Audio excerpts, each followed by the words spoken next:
Hey, hey, hey, it is Stoney. You guys are tuned back into More Than the Felon. I am your girl, and I am glad that you guys have been subscribing and trying to get and help me with my new podcast. I appreciate that. But remember to tell a friend, to tell another friend about what we got going on, because I'm not going anywhere anytime soon. So it will be good if you can, you guys can help me spread the word about what we got going on, because it is something dope and I think it's needed not only in my city but around the world. So stay tuned. But we are into another episode of More Than the Felon. And so I don't know if y'all know this, but each week I have been rocking like hoodies. I don't just talk about Black-owned businesses, I actually support them. So the first week I wore my own brand, which is More Than the Felon. Second week I wore Black Women Lives Matter hoodie. And this week I am rocking Free to Real. This is a Fuck Prison hoodie for my peoples out in Jersey, Sean Hartwell. So I'm just going to always rock Black-owned businesses. And every business that I've rocked just so happened to be a business who was incarcerated. So I'm really like pushing the whole More Than the Felon shit, And this week, a lady from the Bronx hit me up that been following me for a while. I was like, yo, where can I get them hoodies from? I'm like, nigga, these bitches ain't even for sale yet, for real. She's like, I need like 3 of them. I'm like, oh, they for sale then. And she bought one for her and her daughter and her friend. And she was like, I think the Bronx really gonna fuck with this. And I was excited because I'm like, I hope they do. I hope the world fuck with this More Than the Felon. But it felt good for her to just flat out say like, oh, I need one of them hoodies you got on right now. I was like, thank you. It just lets me know that it's going. You feel me? But it is another episode. And like I said, I'm your girl, Stoney. And we have another great individual who is moving in that More Than the Felon world, you know what I'm saying? And I know that some of y'all probably be looking at these people like, I ain't know he was a felon. And that be the dopest thing about it, because sometimes you look at people and be like, that motherfucker moving, or they dope, or they doing this, and you don't even know they passed. You feel me? But I'm gonna let y'all know, you know what I'm saying, the story behind them. And it sort of makes them even more doper, if that's a word, doper. I don't really care if it. Word. Yeah, I don't care if it wasn't a word. You doper than a lot of people I know. Yay! So yeah, y'all, it's a word. So we have Marv Lewis in the building. Maybe y'all know him as Beyond Life Repair. Yeah. Welcome. Well, I appreciate you. I appreciate you for having me on here. What's going on? Man, what happened? Okay. Tell us what that means first. Beyond Life. Yes. It's a huge backdrop on the story, but I'm gonna cut it real short. I just felt like when I made up the brand, I wanted to come up with something that put us beyond what we thought we could live. Mm-hmm. Like you know what I'm saying? So I'd be like, yo, this is gonna be a whole lot of Beyond Life. It's like we gonna do what we never thought we could do. You know what I'm saying? Go places we never thought we can go. Do things we never thought we can do, and that's Beyond Life. Yes, and that's dope, because when we see you are living that Beyond Life. Some days, like, I hit you like, is you in the city? You know what I'm saying? Because you be moving, but I think in order to push something or to, create something, you damn sure got to be living by it. Yeah, I think that being transparent and how you display yourself to your audience, and not only to your community, though. We need to see people like us that came from where we come from, living what we want to live, and whatever that living is, because everybody good living or level of living or happiness is not the same. Absolutely. Everybody don't need the big Porsche, you know what I'm saying? Some people just want the house or just that peace. Some people just want a family. Right. Hello? People be like, girl, I don't want to do this. You talking about? I'm like, don't we want to be amazing and leave a legacy? Like, no, I just want my family to be happy, watch my kids go to college. Exactly. And sit at home and grow old with my husband. I'm like, oh, okay, bet. But see, like, that's what rotates our world. If everybody was like, man, we got to do this, that, it'd be off balance. We got to have people that, want to be here. It's like, what if everybody had the capabilities of being a boss? No one will work for each other. Exactly. So I think that's what life is right now. It seems like nobody is really working anymore. Nobody wants to work. Everybody want to be the boss, even when they are not good bosses. Yeah, but we live in the information age, and you see things online, you see things on the internet, and it puts you in a sense, and it be like, shit, I could do that too. Mm-hmm. You know what I'm saying? So I think that's important too, though, to bring what you see into your reality, whatever that is for you. But I think it just started at a point where you got to be like, yo, like, I'm going to just take this chance on myself. Right. You know? I like taking chances on myself. I do it all the time. Right. They all don't work out. Absolutely not, bruh. I'm trying to tell you, I just was a comedian for like 7 months, and I'm not saying I'm not a comedian anymore, but it was a lot. The comedian world was a lot, you know, and everybody was like, you're great, you're funny. And I'm like, I've been knew I was funny, but to actually have a night already, you know, some comedians was like, I've been doing comedy for this long, I ain't got no night. So I just jumped right up in there, and it was like not going how I wanted it to go. I'm still going to be funny and a comedian, but it was a lot, you know? And I respect every comedian out there who being comedians. Like, get your comedian on. But I'm going to tell you a quick story, man, about Kevin Hart. So I used to work downtown at the Hyatt. This literally went right when I got out of prison. And I was security. The irony, right? Okay. So the Kings of Comedy or something like that, you know, was in town or whatever. And Kevin Hart wasn't big at this time. Man, when I tell you Steve Harvey was giving him a hard time, but you look at like Kevin Hart now, you know what I'm saying? It's just a matter of perseverance, you know what I mean? And I think that that's why I can appreciate more than the Felon so much. It's because like, yo, you know, a lot of people don't know that I'm a felon. Right. You know what I'm saying? Like a federal felony. Like a whole felon. Locked up in Oklahoma felon. Okay. You know what I'm saying? Caught a case in I've been Texas. in prison. Yeah, MS-13. You know, and I'm walking in there light skin, curly hair. Right. So like, come on, bro. I'm automatically like, man, what this beard gonna be like? You know, but I would never take away my prison experience. I think it made me rounded. I think it taught me the importance of learning, because I learned a lot, and I met good people in prison. That's the crazy part. I met some I feel like I lifelong met friends in some of there. the best people that I've ever met in this world in prison. No cap.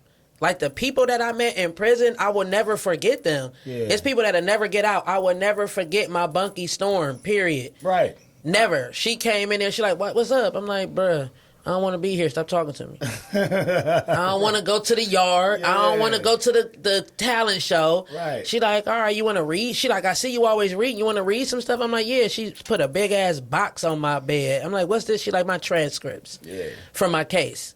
I'm like, fuck, I want to read this shit for. The craziest part about like my whole journey is, like from the beginning, I never really. I'm from the Glenville community. I grew up on 117th and St. Clair. Okay. And shout out to the Glenville community. Yeah, shout out to Glenville. We just won the state. Right. Glenville is... what's up? I see Glenville is some nice people. You know, for Glenville to be in the heart of the city, you know what I'm saying, where so many people look down on them, Glenville raised some good people up out of there, some good men, some good husbands. Yeah, definitely. I mean, and some monumental people. For real. Some monumental people. Shout out to Glenville. Yeah, for sure. But, shout out to Shaw. But, you know, I'm from that area, and, you know, that area rough. You know what I'm saying? And I remember just... I never was really like, if you ask any of my friends in the ghetto, they'll always say like Marv always had a job. You know what I'm saying? He was outside, but he always like was jumping off the bus with the bottles. Right. You know what I'm saying? Because he done robbed the job for the bottles. Right. You know what I'm saying? We hitting the beer trucks. So we really little hoodlums for real. You know? And at 17, I end up going to the Army. So, oh, see, I never even knew that. Yeah, so I go to the Army at 17. That was my mother's decision, pretty much. You know what I'm saying? And long story short, I caught the case in the Army. You know what I'm saying? One night. Really? I caught the case in the Army. So I just came back off of deployment. We got a little money. We go out. We in this city called Killeen, Texas. It's right outside of like Temple and Austin. It's at the top of the state. Well, long story short, I get into it with these white guys. We end up doing something we weren't supposed to be doing. They end up being sergeants in the Army. Oh, my goodness. So I'm only like a E2. Like, I'm like a little guy. And it just didn't work out well. You know? Caught your case Man. in the Army. Yeah, and then had to go to military prison. Wow. So yeah, that's how I end up in Oklahoma. Wow. Yeah, so imagine doing a stretch in Oklahoma. Nobody's coming there to visit Man, you. no, ain't no visits, B. No visits. Not one. And calls a motherfucker from Yeah, Oklahoma. for sure. Calls So- might be short too. Yeah, but fast forward past that, came back home. I started working at the Ritz-Carlton. That's how I kind of started meeting people and just understanding the importance of networking, so forth and so on. After that, got back in the streets again. So I'm about 25 at this time. Got back in the streets again. That didn't work out too well. Then about 27-ish, I'm like homeless, living in the Trailblazer. They looking for it to repossess it. Right. I got my life. My cousin used to be like, man, you got your life in this car. Okay. I remember the day they took it, man. I was like, oh my God, what am I going to do? I ran straight to my mom's crib, right? And she lived about 3 hours away. So that happened. Fast forward to now, I'll say right around 30, I'm 40, by the way. Okay. So right around like 33, I'm like, man, I looked at my son, I'm like, damn, I'm not about to be able to do shit for him. Man, what? This is about to be bad for me and my boy. So that's when I just started to meet good people, and they started to teach me, and then I started just then learn the importance of like financial literacy. I started to study like Charles Schwab. Like I started to study J.P. Morgan Chase, like how they created finance. And I'm like, damn, these white people really sat there and was like, Right. we're going to create something that we know that most people won't study the right way, so they'll never benefit from it the right way. You know what I'm saying? They'll never understand it to the point where they should understand it, you know? So then we just get into the credit repair, and we started just saving lives, one credit score at a time.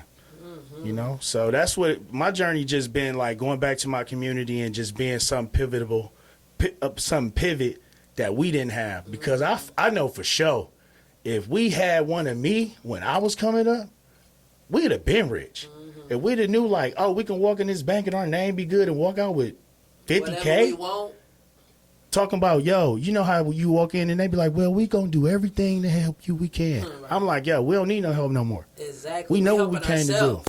So that's the most important part of, kind of what I do is now I not only, and people say credit repair or, I say finance. Right. I say teach you how to manage the bag, teach you how to, Right. because you got to understand something about money. And Wall Street just said this the other day.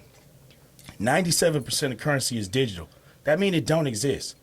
If the money don't exist, think about the money that do exist, the 3%, right? The top 1% own 2% or the 3% of the money that fluctuates in our economy. So what do that leave us? It leave us 1%. If we ain't getting none of that 97%, the digital money, the lines of credit, Right. the credit cards, those type of things, then we gonna be poor. Right. It never, think about this, Stoney. All the money you ever made, it never been enough money. Right. Because it's never gonna be enough money. Right. Because it ain't enough money. Right. You gotta think about that. Money not even tangible no more. FDR, what'd he do? He told all the people, he like, yo, y'all better bring us y'all gold. And guess what he gave them? Money. And that was the exchange where the dollar became what you spent versus, remember back in the day you watch a movie, you pop them a coin? They weren't putting out paper. Right. They was pulling out coins, gold coins, you know what I'm saying? So they was smart when they created this shit. You know what I'm saying? They knew what they was doing. They knew who would benefit from it. Look at, like I said, I always use J.P. Morgan Chase because 15 generations later, guess who's leading it? Right. His granddaughter. Period.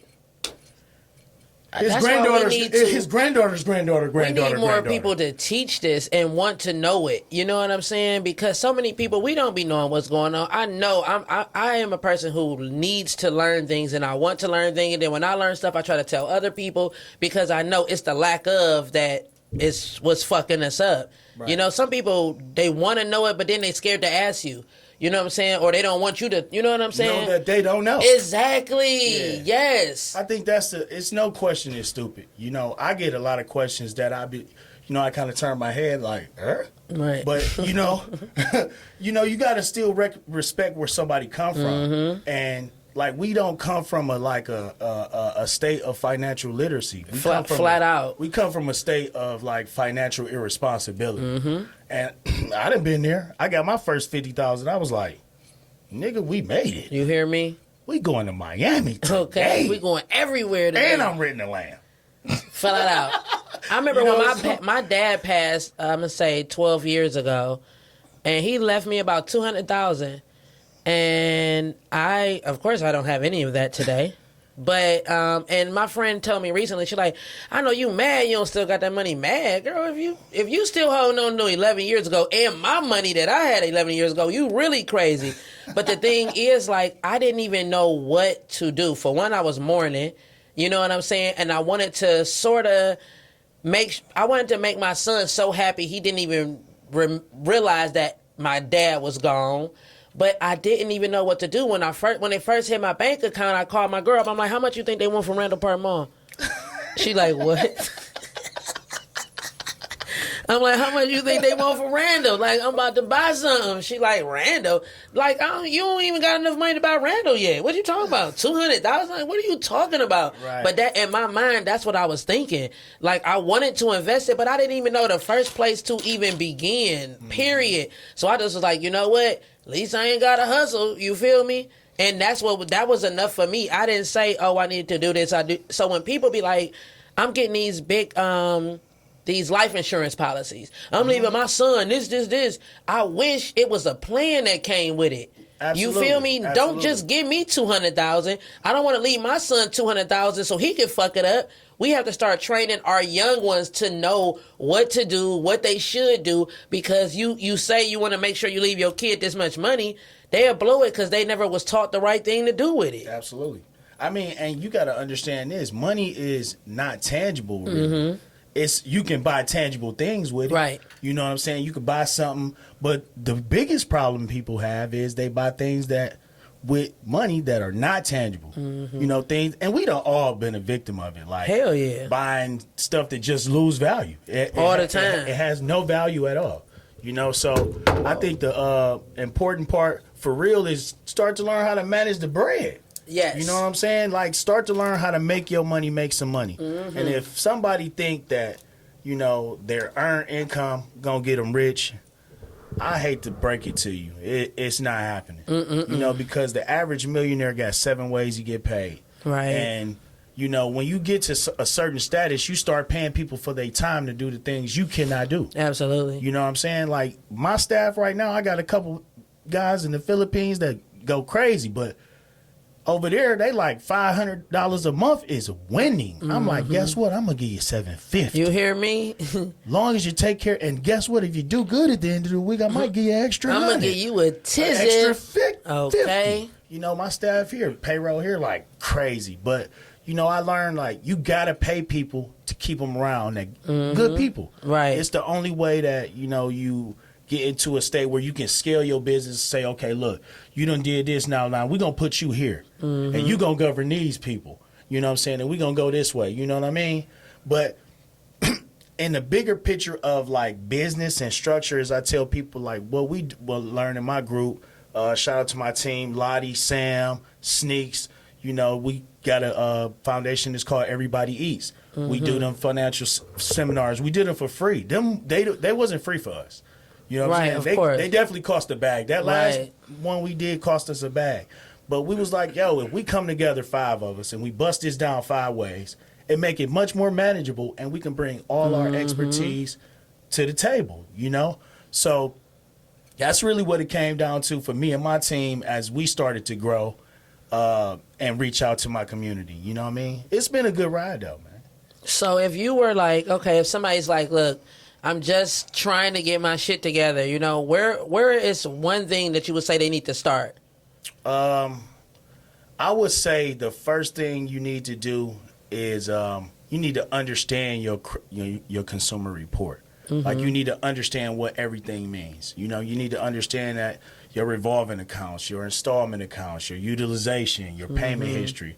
You know what I mean? You need to understand, like, yo, if I don't pay this, I only can be this good. Like, one time. Right. You know what I mean? Because I break it down to my people like this all the time. Credit is just like the streets. If you go to the plug and don't nobody know you, nobody's giving you nothing. Right. But if you go to the plug and they like, oh, no, Stoney, that's good money. Right. Runner. Right. So, you know what I'm saying? And it's two scenarios to that, because you got two people that deal with the plug that's, let's say, both of them 750s, right?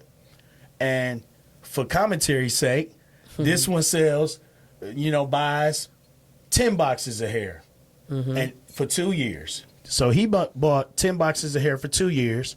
And this guy done bought 20 boxes of hair for 5 years, but they both 750s. Who's better? The guy that bought more for the longest. You know what I'm saying? So I tell people, too, your score important, but what's in your jacket? I see people all the time with, high scores, but it's like, bro, you got 2 AUs. Like, that's your mom's. Your credit's not good. Right. You know what I mean? And I think that's an understanding that we need to have as far as our learning curve of how to manage it. Because if you never borrow no money, if it was your money, would you let me borrow some money? You'd be like, bro, you ain't never borrowed no money from nobody and pay them back. Why would I let you borrow anything? You know what I'm saying? So that's really what I would say, like, learn that shit. Learn your credit report, or go to somebody to teach you. Right. I think I need to go to somebody to teach me. I'm horrible with money. I'm fucked up. Sitting next to the right. I'm sitting next to the chicken daddy. I'm saying I'm about to come to the chicken daddy. Y'all gonna see the change in me. I'm going to chicken daddy. Cause I like I said, I always tell people this. They be like, okay, I don't have a team, so a lot of times nobody holds me accountable to none of the shit I do. So who gonna check me? It's none me. Of the silly shit you do. Yeah, exactly. Right. Of course, people like, that's great. No, or when I'm doing a bunch of silly shit, making a bunch of silly decisions and doing things like that, it's nobody to even say, now why would you do that? It's just me. So I'm like, damn, I fucked up, but I gotta fix it. Right. It ain't nobody around me to hold me accountable to shit. I'm out of control, my nigga. Okay, yeah. I get crazy. Listen. Me too. Yeah. Me too. Not me too. Well, at least you know the structure. I literally just said, when I was like, who I'm going to interview, I'm like, and while I'm talking about interviewing them, I have to take this class. Like, I have to get my shoes tied up, because I know I can be great. You know what I'm saying? Yeah. But discipline is what I am working on for 2023. Yeah. That's what I don't have. And I know with discipline, I could be amazing-er. I don't know if amazinger is in that. Okay, all right. Doper. You can be amazing. Okay. I want to be amazing, because I feel like I am amazing, but I know with discipline I can be amazinger. Yeah. Okay. Yeah. All right, we're going with amazinger. Yeah, and I know that when you have good people like yourself and you bring those people together, I know he can bring the amazingness out of me. How about I could bring the amazing grace? All right. Amazing grace.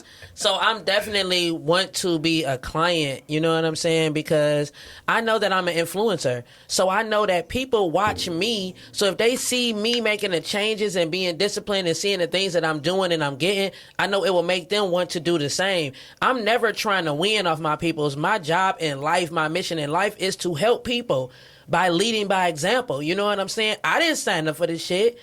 Jesus did, okay? Right. But I know the influence I have, and I know people be like, help me, teach me how to Dougie. So it's sometimes when I can't teach them, I just show them. You know what I'm saying? So showing them me making better decisions, me being more financially awoke, you know what I'm saying? To know, hey, you can't do that. Hey, where's your savings? Are you saving? Or are you just, sometimes I don't even be knowing how much I brought in throughout the week or throughout the month, because it's just like I feel like I'm just paying. So I ain't putting shit down. Like, bruh. But what are you saving for? Let's get to that. Like, I always tell people, what am I saving for? Let's say, for instance, you just had a savings of $200,000. Like, what is that? Right. Except $200,000. What would it ever turn into? It's not tangible. Right. See what I'm saying? So what did you say? People are saving for security. Right. So if they fuck up, they can be like, all right, look, I got this. That's what I was thinking. But rich people don't save. Right. They spend their money, they invest their money, and make their money making more money. Right. That's all they keep doing. Right. They ain't just got so money. So it's not just even about there. saving. No. It's about investing. Yeah, they got you think they got their money just sitting there? No, they got their money doing this. Mm-hmm. Tumbling. They ain't got their money. Grant Cardone ain't like, man, I got 50 million sitting over here. He like, yo, find me a 50 million play. Period. We need to get rid of this. Period. We need to turn this 50 million into. You're absolutely correct. We need to put another 10% on this. Mm-hmm. You know what I mean? They not letting their cheese just sit there. And that's the, misperception that people have about money. Right. It's like y'all saving for a rainy day. And then the rainy days come so often, now you ain't even got a savings no more because your rainy day done came quick. Right. Because and now you're done. we just got to learn how to make our money make money. Yes, You know I want to saying? do that. That's really what it all come down to. I done tried everything. You know what I'm saying? I just got with a developer. I found him on Fiverr. Me too. Fiverr is the found shit. Him on Fiverr. Man, we done made some, we call ours earpods. But you can charge your phone from the AirPod case. So that's like our niche, you know what I'm saying, to sell them. It's like, yo, I bet you know what I'm saying, your phone died, your AirPod case will charge your phone if you plug it in it, So that was our niche for that. It's just, I'm always thinking of something. Just absolutely, you got to think about this. It's simple things right now that any entrepreneur can do. Listen, ladies, the ones that sell hair, fellas, the ones that's the coaches, the ones that is the mentors.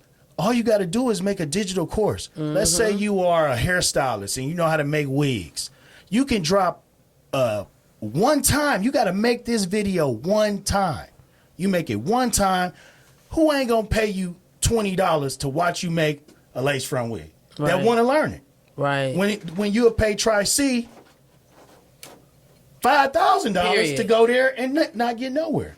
So we live in an age right now where you can be so innovative on your own that you can drop a course. You can drop this. You can drop that. I mean, I got an ebook. I make at least $3,000 off this ebook every month. I made it one time. I'll never make it again. I made Beyond Life Financial Literacy flashcards. I'll never have to make them again. I make at least $300-$400 off them a month. You know what I'm saying? So it's like we live in an age now, especially when you got a following. Right. When people like you. They, especially from the north part of the world. People just want to be like, oh, yeah, Stoney, that's my girl. You're like, I don't know this person. Right. I'm like, you know what I'm saying? I had a whole conversation with somebody the other day, and I just didn't want to be rude. And I'm like, he's like, Marv, man, you remember? I'm like, yeah. I had no idea. My son was like, do you know who that was? I was like, man, no. Right. And it happens so often in this world because literally people feel like they really, really, truly know you from social media. And I love that. It's cool. But sometimes, like, you got to understand when I really don't know you.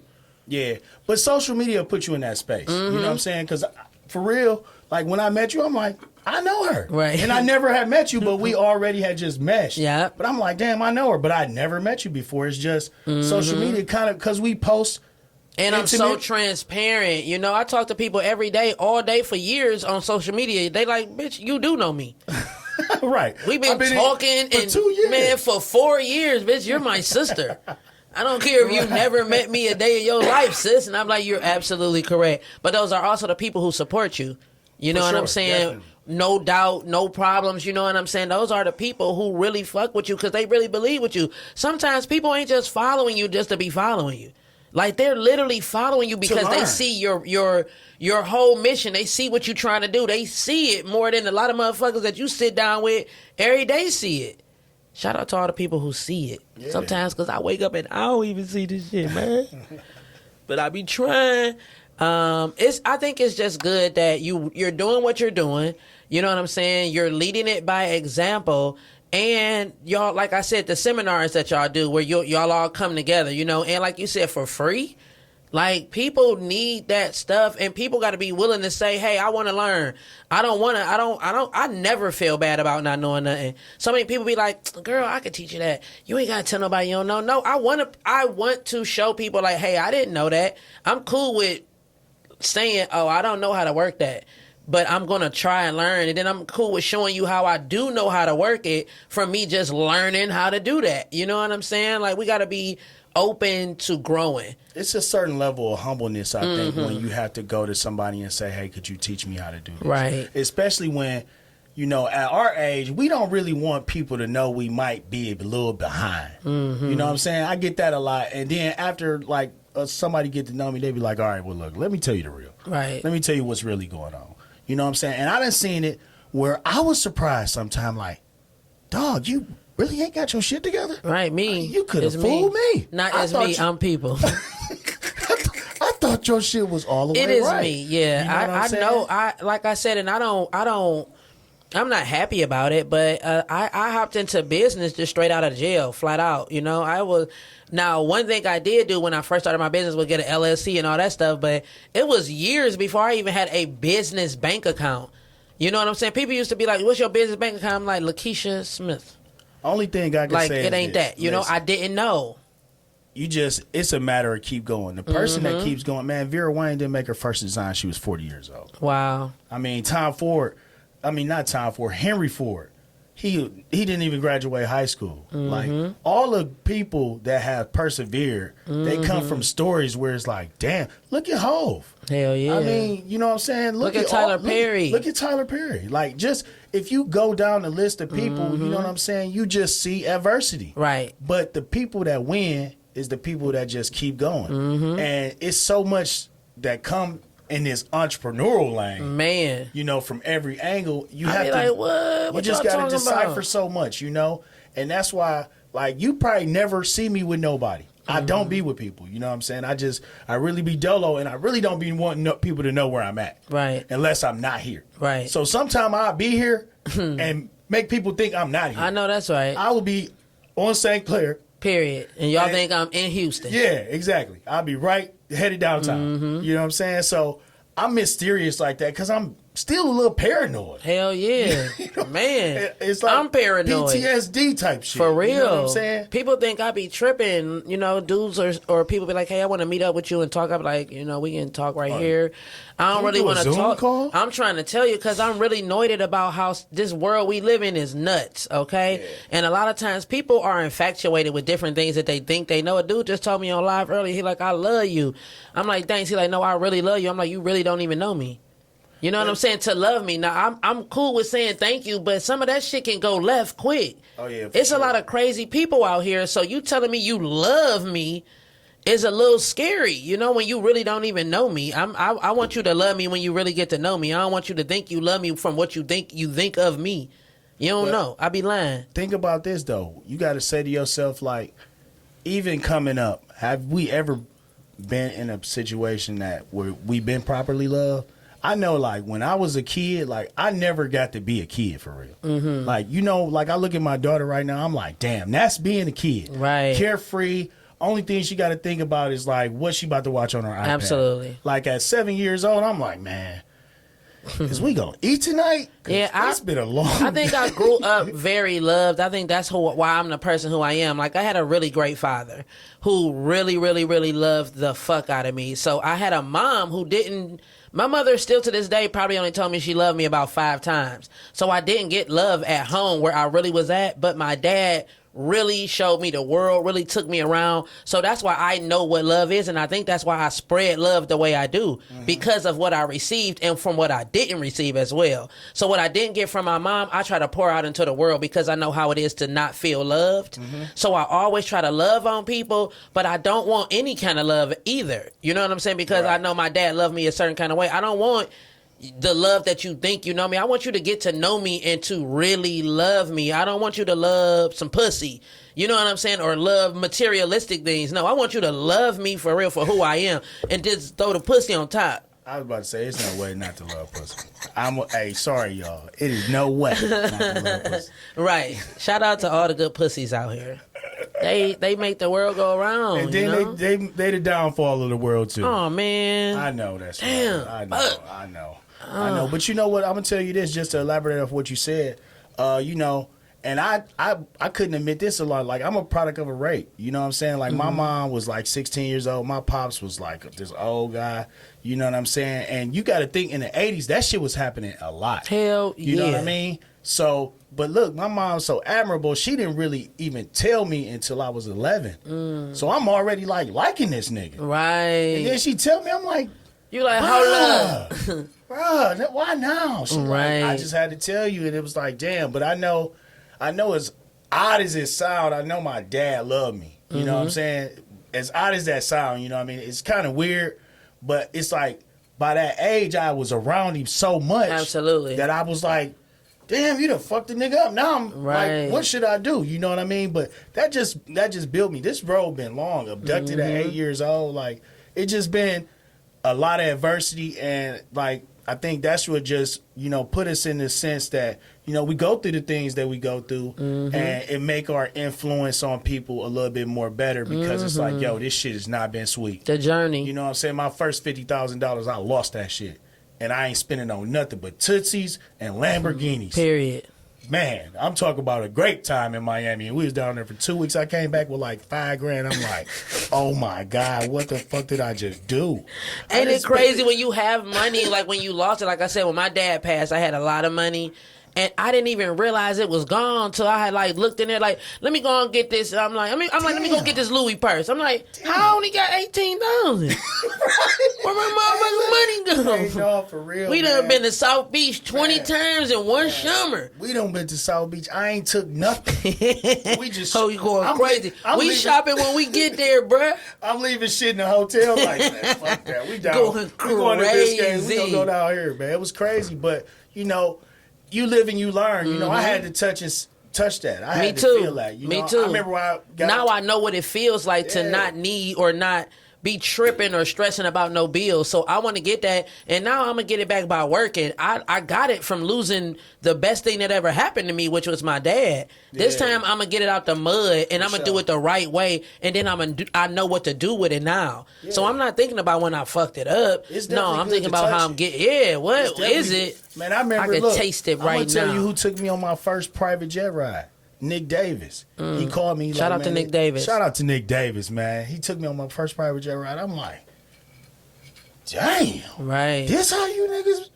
Man, it was crazy. But you got to touch, feel, and see things for it to manifest yourself. And then after that, a couple months later, I chartered me one. You hear me? What up, Nick? You ready? I'm going to come swoop. But it's so many hacks, man. It's so many hacks to life. It's so many hacks to this whole finance world. It's so many ways that I've took my credit and just live what people think people with money live. Like I tell people all the time, I don't got a lot of money, but I do got a whole lot of credit. Yes. And I'm talking about like, can't wait to get my shit beyond life repair. Very big credit. I'm the new repair. And it this is it, bitch. Y'all gonna repair me. I'm gonna show y'all how to go from I don't even know if I have bad credit. I don't have credit. I've never fucked it up. So hey, we're starting with something okay. That's I ain't been even better though. Yeah, like I ain't been just out here getting shit, fucking it up. No, I just haven't done it, and really did what I need to do. So we're gonna use me and repair me. You feel me? And repair me in front of the people, so you guys can see that it is able. It is something that you can grab and you can get.